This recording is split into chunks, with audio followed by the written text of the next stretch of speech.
Welcome back to the show. So, today we're going to talk about the types of things that frustrate leadership.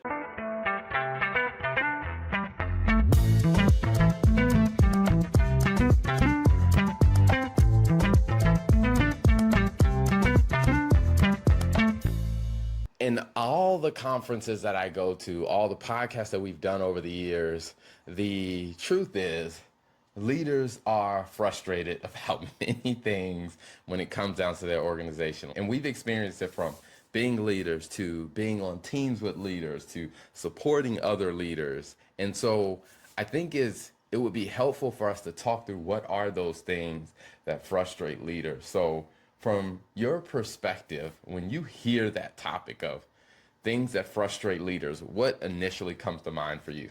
I would probably say just the teams not taking ownership or initiative. I think that's the thing that comes to my mind immediately. Just to be very, sorry, I just recently came back from Asia, been traveling. You travel a lot as well. And I think one of the things that tends to happen when you are absent as a leader is you either assess the strengths on your team on what can be covered, or you assess that there's gaps on your team based on your absence. And so I think oftentimes, I'll speak for myself as a leader, is that sometimes when you're away, you can see, okay, my team's got this stuff handled.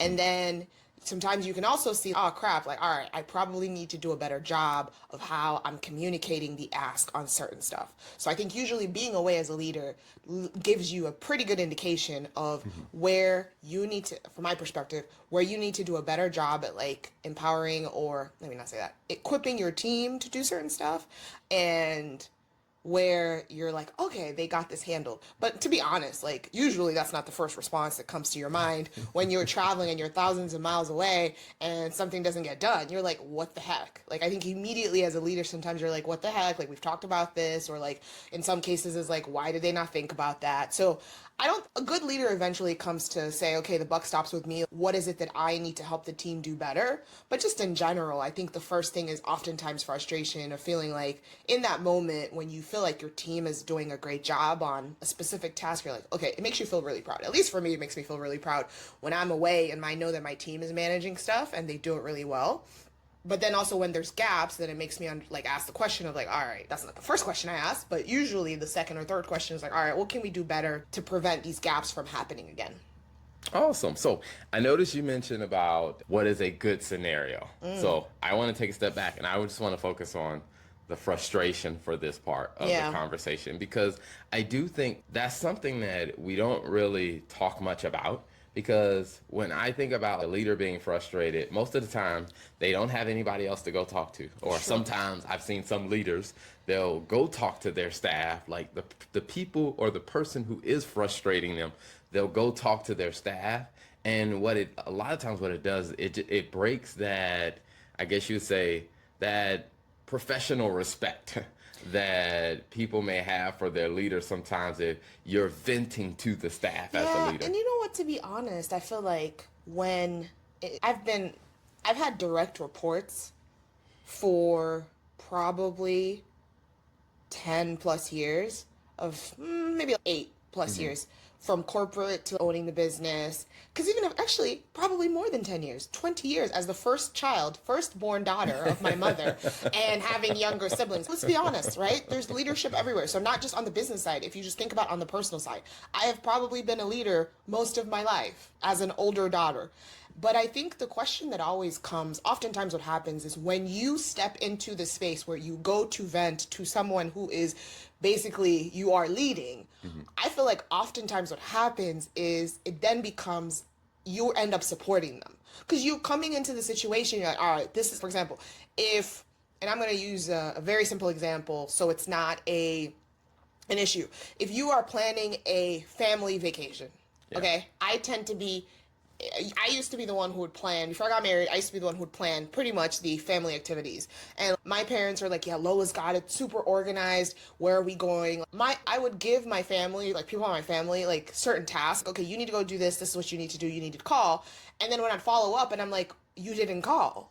And so when I'm coming to have a conversation, I'm like, hey, I'm feeling overwhelmed and frustrated because you were supposed to call this people to do this and to schedule this, and you didn't do this. Like, what's going on?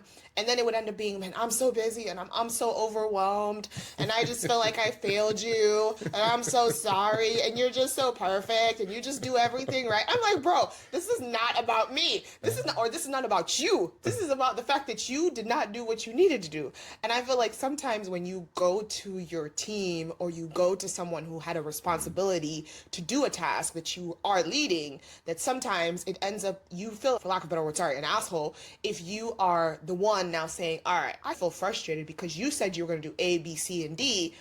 And then they turn around, oh my gosh, I'm so sorry. And then it becomes about everything that they're dealing with, which I'm not saying is not valid, but I think sometimes it makes it harder as a leader to then bring your frustration, because now you feel like, dang, like, all right, now you feel bad that I'm upset that you dropped the ball on this. Now I got to comfort you and make you feel better.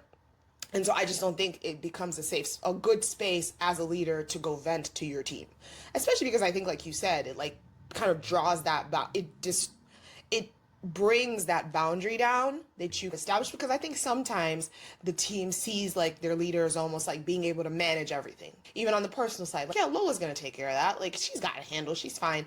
And I think once you start to bring that barrier down, I think two things can happen.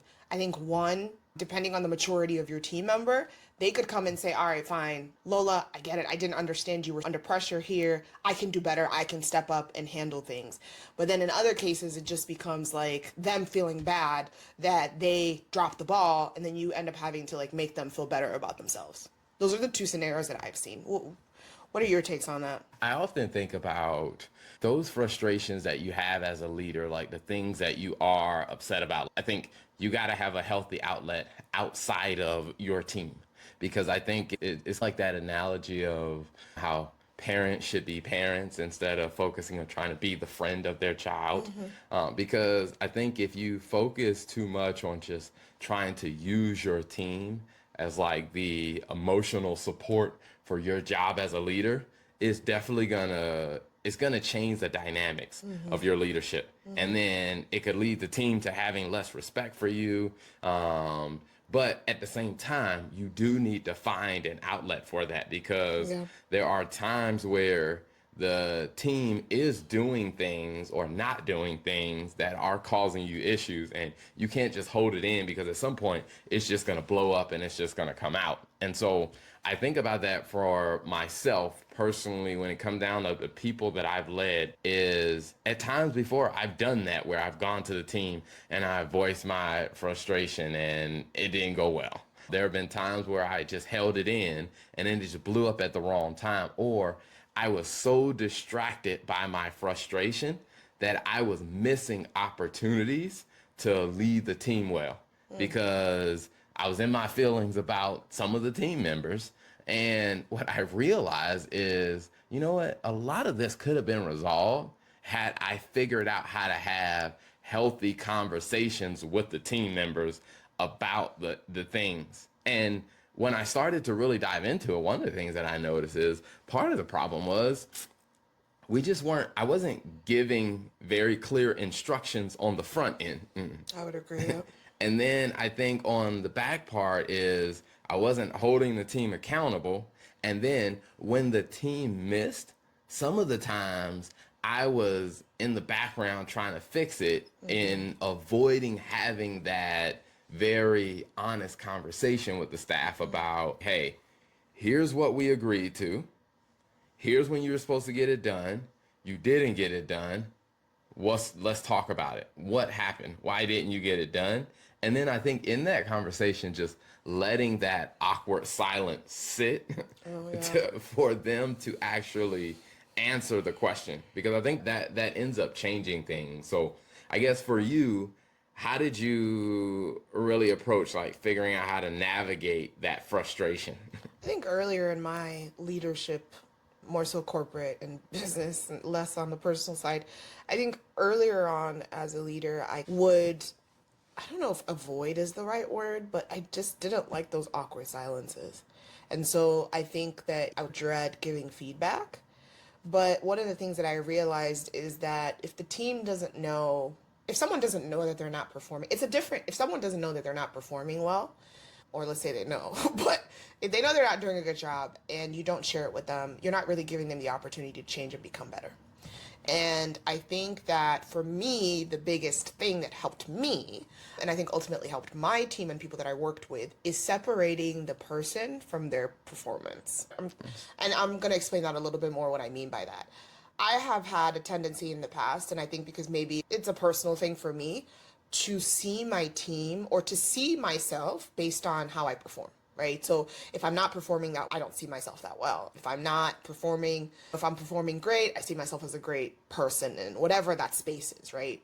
And I really had to understand that, okay, if someone on my team is not performing well, it doesn't make them a bad person. It doesn't make them lazy. It doesn't make them, they're not trying to take advantage of the system, whatever it is. Okay, their performance is this is who they are. And I think when I separated their performance from who they are, and I said, okay, if I look at your performance, you're not doing well. How can I help you do better? Because I think for me personally, when you're frustrated as a leader, it's very easy for you to lash out if you don't have a healthy outlet to then attack. It almost comes across, it may not be intentional, but it comes across as you attacking the person. And it's no, because I think some of the times is because I'm thinking about even as example is I remember there was a conversation, just being completely transparent, years ago, that I had a conversation with an employee, and it was something that was part of their regular job. I'd come into the company as a new manager, so it was something that this person had been doing before. And I think like a couple of months into it, they dropped the ball on something and they didn't get it done. Or I think they did it like, and it was like wrong. It was something that was like a very big deal related to like our revenue. And I remember having the conversation with them, or them having the conversation with me and being like, oh, yeah, I made a mistake here. I didn't get it done. And this was like maybe like Friday morning.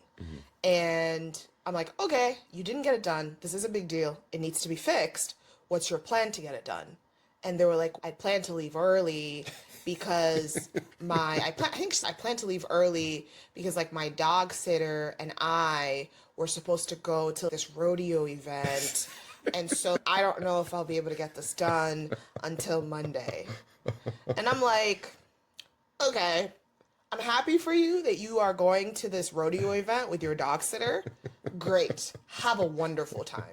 However, my expectation is that this is done by Friday end of day.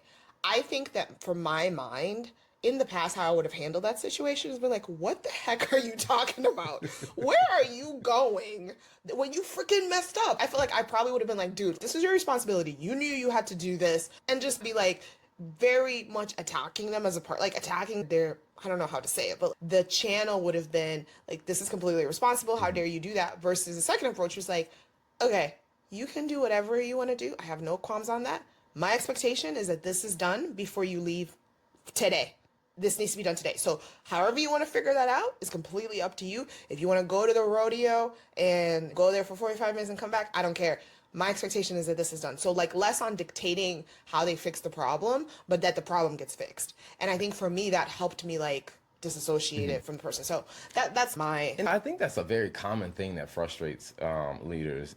As I talk to different business owners, different leaders within business, is that when you have people on your team where they are assigned to do something or their responsibility or this the role that they play within the team, and when they drop the ball, my personal opinion, I have this thing in my personal life as well as professional business life, however you want to call it, is your apology doesn't fix the problem. That's true. I want a solution more than I want your apology. Because who's going to do it now?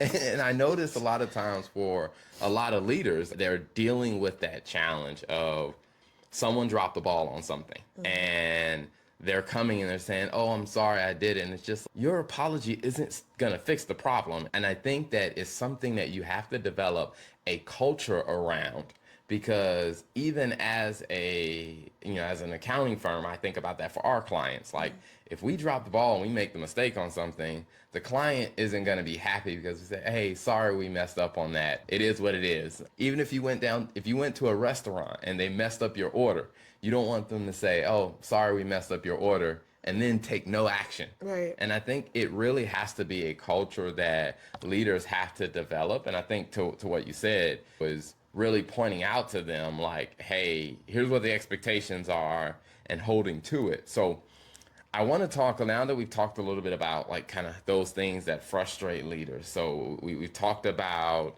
people not meeting expectations.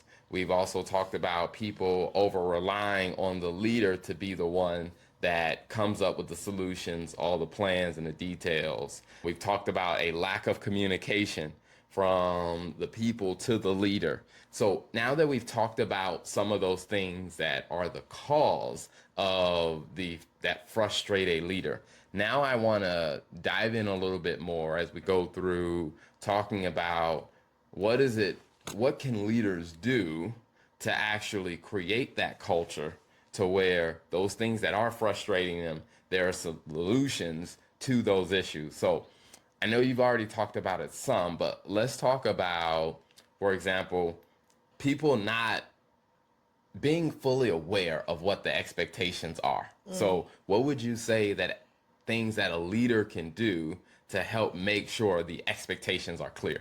I think the we're on the podcast. I think the golden age has been great for us. I think when we started it, we did not call it the golden age, but I think for me what I think has helped is the monthly assessments and the constant feedback. So for example, on in our team, in our business, in the accounting team that I lead, we do a monthly assessment. And in this monthly assessment, we have a conversation about, first at the beginning of the year, we have a conversation about what your goals are. I think that smaller companies, sometimes it's difficult for you to go through the process of establishing those goals because you think, especially if you've worked in corporate America, you think, all right, corporate America, there's this whole big goal setting process. And I think in smaller businesses, sometimes that doesn't tend to happen.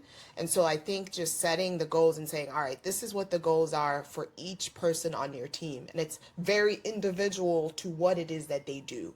And then I think for me, I think what helps with those expectations is every month we're having a conversation about how did you perform against those specific goals? And what are the expectations and how do we adapt or adjust based on what we see in your performance? So I want to stay on the part you mentioned about the goal setting at the beginning because I think that's where a big issue happens for a lot of people is not really knowing how do we really set those initial expectations because we'll talk about the ongoing feedback. But from the setting expectations, because the way that I think about that when we implemented the golden age, what led to implementing the golden age was I realized people really didn't have a clear image of what was expected of them. And a lot people were working hard at something, but it wasn't the thing that we actually needed. Yeah. And I think that taking a step back and saying, hey, we needed to make it very clear. And I think that's where we started from, hey, what are the goals of the company? And then we went through and we identified how does each person in the company, how does their job impact the overall goals? And then that's where we set the targets on, hey, for the bookkeepers, you need to do X number of clients and you need to have capacity to support this many clients. And I think when we started doing that, it made it a lot clearer for them to know I have a very clear picture of what they expect me to do. Yeah. And I think for a lot of leaders, part of that frustration, I think, can be resolved if we take the time on the front end to say, all right, what would I, we were sitting down at the end of the year and someone said, what would this person need to do for you to say they did an amazing job? And I think when we started writing that out, and I would say, if an employee was average, I would say this is what they look like. If an employee was good, this is what they would look like. If a person was just amazing, excellent, and they just exceeded all expectations, here's what that would look like. And what I realized is when we actually wrote that out, I'm like, oh, this is the clarity that they need because once we gave that clarity, what I saw is some of those frustrations about, them not knowing where to spend their time or what was most important. Some of those frustrations went away as a leader because we clarified, hey, here's what average looks like. Here's what good looks like. Here's what excellent looks like. Yeah. Now, have you seen something similar even in some of your corporate experiences? To be honest, no. And the reason I say that is because, let me answer the question. I haven't seen the specificity as it pertains to like the goals at the individual level for the role, because usually what happens is, like you mentioned, you have the company goals, right? Hmm. And in those company goals, typically it's up to the leader's discretion to break down those company goals to make it applicable to their team specifically. And oftentimes, what I've seen, it hasn't happened. And I think what you mentioned, that process of going through for each role, what does that look like? Yeah, you have your goals. Like, for example, for accounting and finance, right? If the goal is, okay, we need to do $700 million in revenue for this specific business, we need to do operating income of X. It's great. That's awesome. That's your goal, right? As a leader, let's say I am a senior accountant on your team or I'm a finance manager on your team. Okay, I may have a direct impact and that goal may work perfectly for someone that's on the sales team. But specifically for me, if I'm not impacting revenue and I'm doing, I don't know, maybe the close process, Yeah. how do you make that specific to me? And I don't think that's honestly something that I have seen done prior to the golden age being put in place. And so on the corporate side for me, like one of the things that I have done since we've developed the golden age is to look specifically for each of the people on the team to say, okay, how does the overall goal that I as a leader have been given, how does that apply to what it is that we need to do? So to be honest, I haven't seen that done. And I don't know, maybe you have in like your past experience, but I don't think it was something that was done. And I think that was probably part of the reason why there was so much frustration when a team member was not performing. Yeah, I would say I haven't seen it done much in corporate spaces. So, like when we came up with the golden age kind of method, be fair, what I have seen in the corporate environment was here's the company goals, here's what your department goals are. But I never really saw it going from company goals, department Department goals, goals. individual people goals. I will say I didn't see it. The only people I saw for were like the sales team, which makes sense Yeah. because salespeople are responsible for specific regions. You're responsible for specific districts. So it's very easy to just do a mathematical calculation and say, if our revenue goal is to do, if we plan to grow 5% year over year, we know that this is where the districts that give us the most revenue, this is who leads the districts, this is what your target is. It's very Yeah. easy in roles that are like that, but then in the roles that are more like where you're far removed from the overall company goal, it can be more tedious. And I think a Yeah. lot of times as leaders, whether it's just we don't have the time or we're not making the time, I'll say that, Yeah. to go through the process of establishing those goals because it is tedious. You did it for the entire company and you went through each of our individual employees. And it is a tedious process, right? Because you really got to think through, okay, what does like you said, what does average look like for this role? What does good look like? And what does excellent look like? And it really requires a lot of reflection. And I think sometimes as a leader, I just don't have the time to sit down and do that because you're so busy going. Yeah. But I promise you, I will say, since you set up and I know we're going to talk about like the feedback process, it's been night and day Yeah. because nobody has feelings about, you may have your feelings, but it's all grounded in the facts. Like this is the goal. It's grounded in the expectations. This is what we talked about doing. It's documented. You agreed to it. You agreed it was reasonable as an employee. And now we're coming back and we're measuring against that. Yeah. And so that brings us to the next part. I want to talk about the next frustration is now that you've made it clear what the expectations are. And if a person's using the golden age, they're definitely going to make it a lot easier because within the golden age, you're going to not only lay out here's what the expectations are, here's what average looks like, here's what good looks like, here's what excellence looks like. So now they have a clear picture. Now, the next part is frustration that comes is holding people accountable to actually delivering to expectations. So when it comes down to that, how has the golden age approach and method helped you hold the team accountable to those expectations?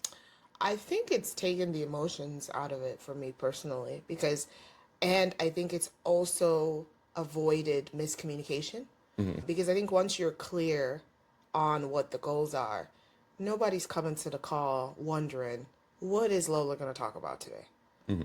Because Lola's going to talk about these three goals that you have, and this is how you performed last month. And Lola's going to tell you, are you ahead? And a lot of times you could probably do the calculation yourself based on the Yeah. feedback, right? You could say, okay, I know, like, based on the conversations we've had throughout the month, I probably struggled in this area or I did really well in this area. So you even have the ability to measure your own performance to come either to support what I'm saying or to refute what it is that I'm saying. And so Yeah. I think personally, it just takes the emotions out because sometimes you have these internalized expectations. And if it's not put on paper, it then becomes you feel like they feel like they're doing a good job in things that you don't freaking care about and you don't feel are relevant to the company. I brought in coffee every day of the week last month for the team. Okay, great. But like you missed deliverables on all of our clients last month. So what are we talking about? And I've seen like a bunch completely like digressing, but I've seen a bunch of memes on like reels on social media that talk about like how someone is like the office socialite. Yeah. So they are great. They're responsible for the culture. They're responsible for talking to everybody, making people feel great. But if your goals are very clear, that your metrics are on-time delivery to our clients, and Yeah. you're not doing that, I don't care if you're doing socialite activities. So I feel like sometimes if you're not clear, like that clarity that you mentioned Yeah. helps to make it so that we're focused on the right things, right, and the right metrics. How about you on like the Yeah, marketing? so I think it from a standpoint of working with the team and the people that I am leading, it has become extremely helpful. Said of, hey, it's already laid out. Here's what average looks like. Here's what good looks like. Here's what excellent looks like. Let's look at your performance over the last week or the last 30 days. And we can see where you are. Did you fall into the average category, good, excellent, or are you below average? Right. And I think when we laid it out so clearly, it allowed people to judge it themselves. And then I think also even giving the team permission to judge my performance to where laying it out. For example, when it comes down to podcasts, one of the things that I've been working on is like when we looked at some of the videos, all right, what are the number of times like you touch your face or you put your hand up Gosh. and it's just, As hey, I proceed what to does put my hand average down. look like for a podcaster? The average podcaster is probably fidgety, poor posture, putting their hand up, touching their face, and using all these verbal pauses like Makes it harder for the editor to edit. now, good would be, hey, you have good posture, you're keeping your hands off your face, and you're making your point, you're communicating, you're engaging. Excellent looks, you got good posture, The you're energy's keeping up. your hand down, your energy's up, you're staying on topic, you're hitting the points well, you're remembering the audience. And I think being able to lay that out to where when the editor goes through, now the editor can judge, Terrell, was your performance average? Was your performance good? Was your performance excellent for this I like episode? that. I think, yeah, that's a really good point because I think about it even more recently. I think it was yesterday that the team gave us feedback or gave, yeah, just on the energy level, just being more energetic. Because I think then that makes it, like you said, easier to know, okay, what is it that we need to work on? And you're not in your feelings because it's very clear what the goal is. Yep. Right. And now, oh, I'm working so hard. I just finished like a 10-hour workday and I'm coming to film this podcast and you're talking about how my energy level isn't right. No, it's very, I think it really takes for me, I'm going to continue to say this. The golden age takes the emotions out of it, and more so the negative emotions. Yeah. Because I think that when you celebrate your team, you could celebrate and be like, these are the 5 things we talked about, and you've aced them all this month. There Yeah. is certainly positive emotion there, but I think what it does is it helps get rid of that negative in my feelings because you didn't do what I expected you to do, but you never put it on paper Yeah. or I forgot. You know what I mean? Like your employees, like I didn't know from the meeting that we had. You mentioned you wanted us to focus more on X, and it's, yeah, but that doesn't mean you don't do Y, Z, and B. Yeah. But I think the golden age helps you. That expectation helps you to keep that in your foresight, or not foresight, but keep it at the back of your mind to know that hey, this is something that I still need to be working on as well. Yep. And I think it makes it a lot easier to have that conversation and to hold people accountable. For example, like you said, it takes the emotion out. I don't get in my feelings when I go back and I watch a podcast episode and I'm like, ooh, I kept putting my hand in my face, or Yeah. hey, I wasn't sitting up straight, or hey, I wasn't talking clearly, to Yeah. where I don't feel some type of way. And I think by allowing the team to hold me accountable, then it made it so much easier for me to hold them accountable because now they're not in their feelings because they're just like, hey, here's what average looks like, here's what good looks like, here's what excellent looks like. And when I talk to a lot of leaders, what I realize, you're already evaluating your people in your head this way anyway. If I asked you, who is your best employee? They would probably say, well, it's this person. Why is that person your best employee? And they would give me these reasons. And I'm like, just put them down. Just write it down. Because I'm like, we're already evaluating everybody on our team in our head anyway. So why not write it down and make it clear to them what the evaluation is? And I think when you do that, it allows you to be able to hold them accountable. And then I also think, like, you got to do it for yourself. Like, I feel as a leader, you should let them know what they should expect from you as a leader.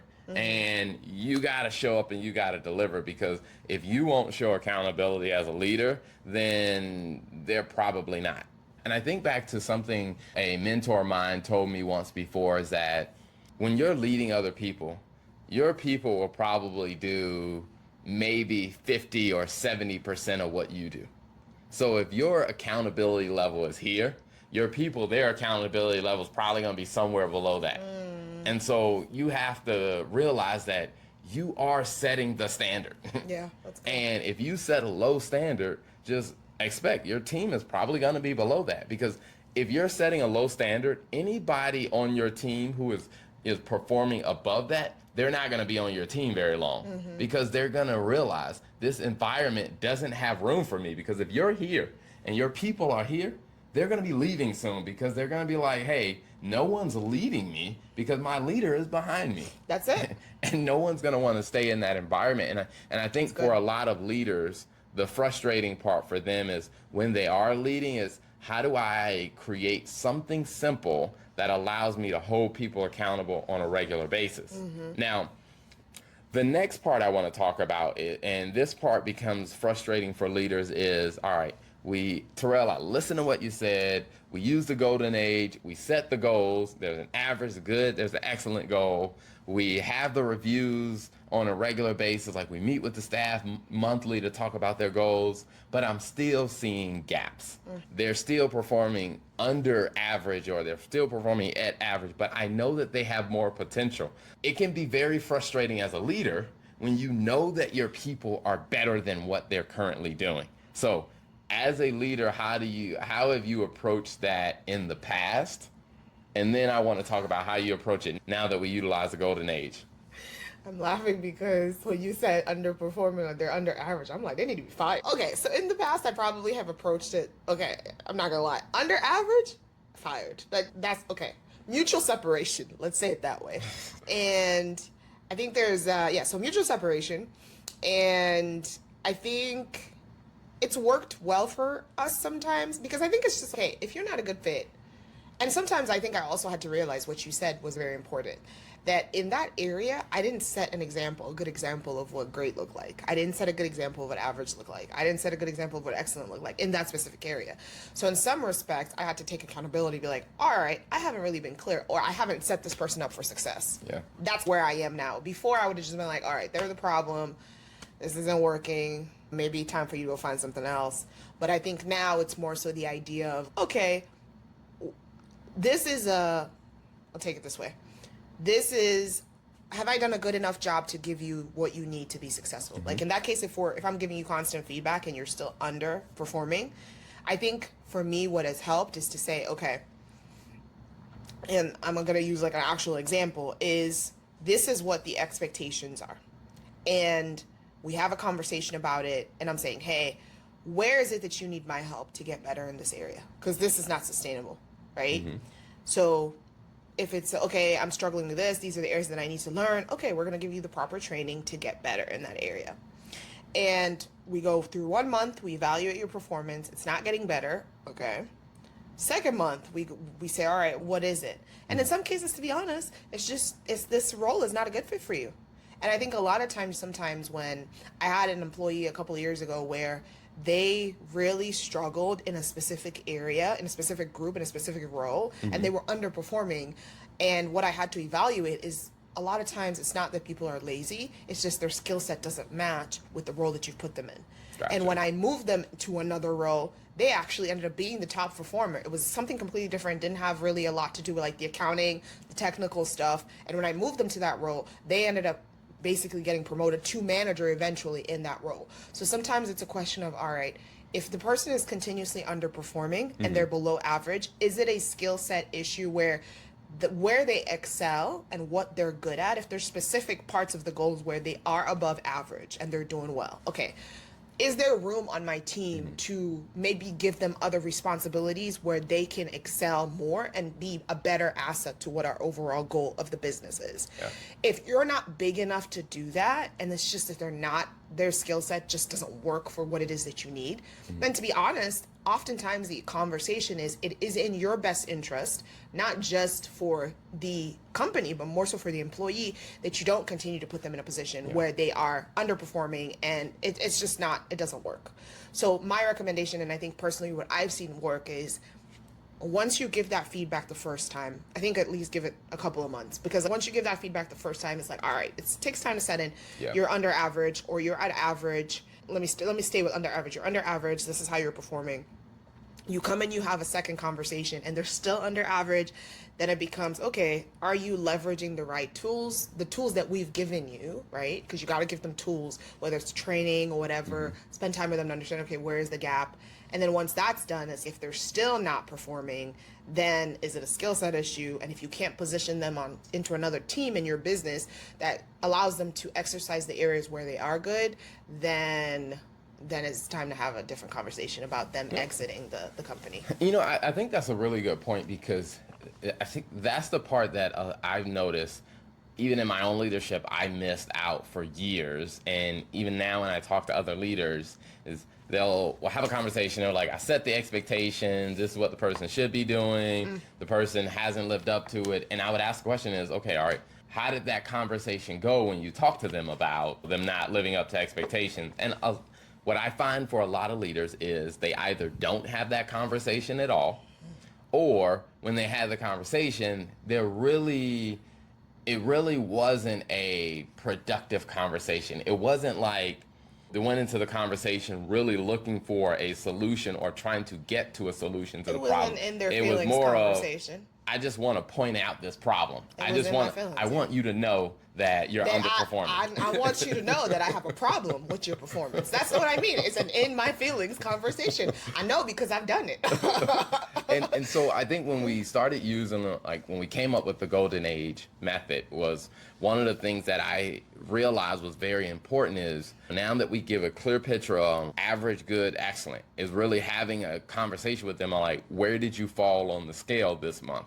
And hey, even if they said they're below average, okay, then the next conversation is, okay, why do you think you fell below average in this area? And I think that what became very helpful for me as a leader is recognizing that I don't have to do all the talking in this conversation. Yes. Because if I do all the talking in this conversation, it eventually goes from being productive to just me venting about the situation. But I think really taking that step back and asking the team member, all right, here's where we both know what the goals are. We both know what your score is this month. Now you tell me, why do you think you fail in this area? Yeah. And I think that's where it takes the skill of letting that awkward silence sit in, because when the first time you ask that question, there's going to be this awkward silence. Terrell thrives in the awkward silences. He thrives. I'm like, this is awkward. Okay. But I think it's needed. I think that conversation needs to be had. And I think more importantly, one of the things that will say that I really like that I've learned from you is, what do you need? What do you think you need to get better in this? Where can we help you? Because I think then it takes attention away from, man, am I getting fired? To okay, I'm being given a chance to correct this. Yeah. I think that completely changes the tone, because it's not, hey, we're not just gonna in some cases, no, you always get an opportunity. I was thinking about, you always get an opportunity. And I think for you, that I've learned that from you, to take a step back and think about, how can we help you fix this so that you don't feel like it's all on you, because sometimes it's like you said, it's a skill set, it's a gap. It's once you go through the process of reflecting on like why you didn't hit this goal that was assigned to you, then you can come back and tell us, all right, what do you need? Is it too much work? Is it you're not getting the right support? What is it? Yeah, and I think that becomes helpful because what I realize, and maybe this is coming from a growing up in a military environment, one of the things that I can be extreme at times as far as understanding you being able to deliver to expectations, someone else's life could be on the line. So you have to deliver to expectations. And if you can't deliver to expectations, you need to communicate that because somebody else's life may be on the line. Now, when it comes down to accounting, No one. for most businesses that you run is not that serious. But I do think the principle there, hey, you've been hired to do this job. Somehow you passed the interview, and somehow somebody in this process, and it may have been me, who decided you are capable of doing this. And that belief is still very true. So I want to give you the opportunity to utilize, to step into your potential to say, hey, here's where you should have been as far as the baseline here. We were expecting you to be at least at average. You are here. So what do you think you need to do, or what help do you need to close that gap? And I think what it does is it invites the person into the process of being part of the solution. Now, we've had some situations where someone has come back and said, well, you know what? I really don't think that there's a path for me closing this gap. Then it becomes a very easy next conversation. Okay, how do we help you find another job? Because if you can't close this gap and you don't believe that you can close this gap, there is nothing that I can do to help you, because I do think people living up to their potential is less about the technical skill set, less about how demanding I can be as a leader. A lot of it comes down to the confidence of the person. Because I think for myself, me living up to my potential, the difference between where I was performing last year and where I'm performing this year is confidence. Right. And I think that if you personally don't have the confidence that gap can be closed, there's very little that I can do as a leader. And I think leaders have to be honest about that, of just saying, hey, if this person doesn't think that there is a possibility to close the gap, maybe they don't have the confidence just because they don't have the experience to see. And maybe I can point out some things like, hey, maybe here's some trainings we can do to try to close that gap.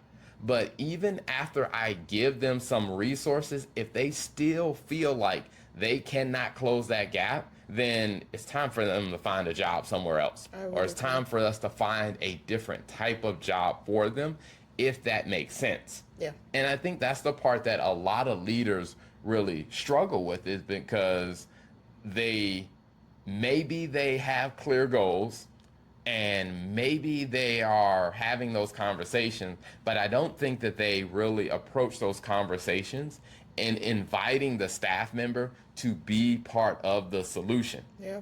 And then I think the last part, and this will be, I think this is the excellent version. So where I think, and even if I use the same golden age framework. So what the average company does is they set company goals and then they talk about it at the end of the year.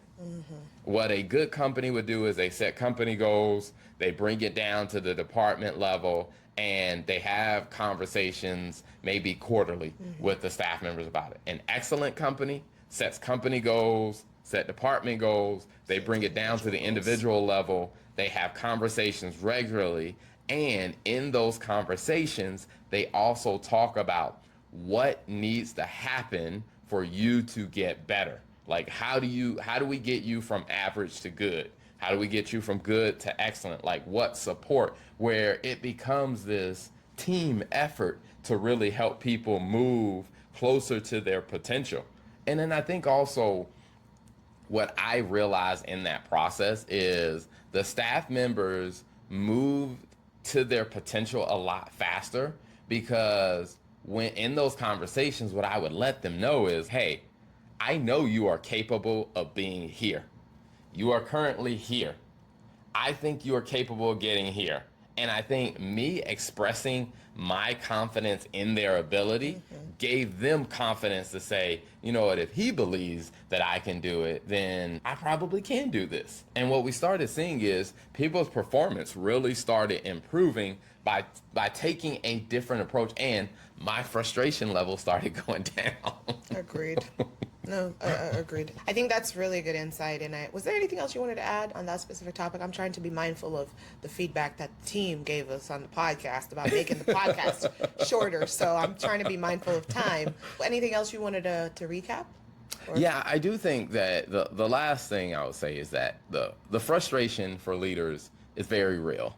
The frustration for leaders, it is going to happen. There are going to be things that do frustrate leaders. And what I've seen to be the most common frustrations as I've interviewed over 700 different business owners and business leaders and working in multiple organizations is, one is the expectations not being clear.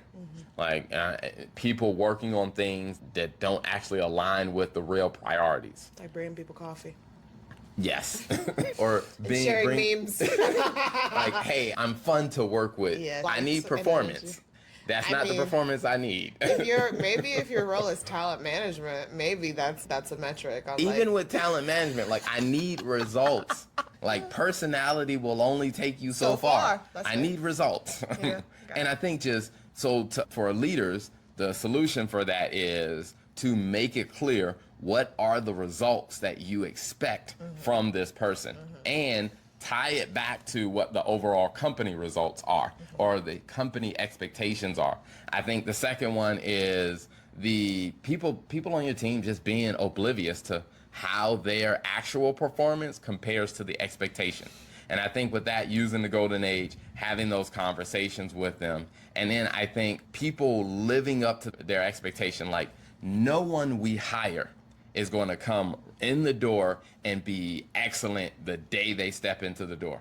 Because the perspective I have is if I hired you today and you are already performing at the excellent level, what that tells me is I didn't set the goals high enough for you. Because there should be some development. There should be some time to develop it. Because what probably is going to happen is you're going to get bored very quickly. Because if you come in the door from day one and you're excellent right away, then that means I haven't made this job or this opportunity challenging enough to keep you interested. Yeah. So in the next 6 months, next 12 months, either you're going to slack off or you're going to get bored and you're going to look for something else. And so as a leader, I need to make sure that, hey, have I set the standard high enough that it makes sense for this role and the person that I'm hiring? And I think if leaders can really implement those things, in which they can get all those things with the golden age when they use the golden age method, but if they can do that, I think it will solve a lot of the frustration that the leaders have. That's really good. I think that's a good way to wrap it up. But one thing I do want to say just as a last point is, as a leader, don't feel bad that you're frustrated. Don't feel bad that, I guess, if you feel like you have these feelings that you want to share. I think Terrell said it well, just finding like a good, healthy outlet to process that. But I promise you, and I'm speaking from experience, and I think Terrell is too, is once you have those expectations set, documented, in place, it makes it a lot easier to have the conversation, which reduces your stress level. So absolutely. Yep. Thanks for tuning in for another episode of the Golden Age podcast. So definitely tune in and subscribe and tell your friends about it.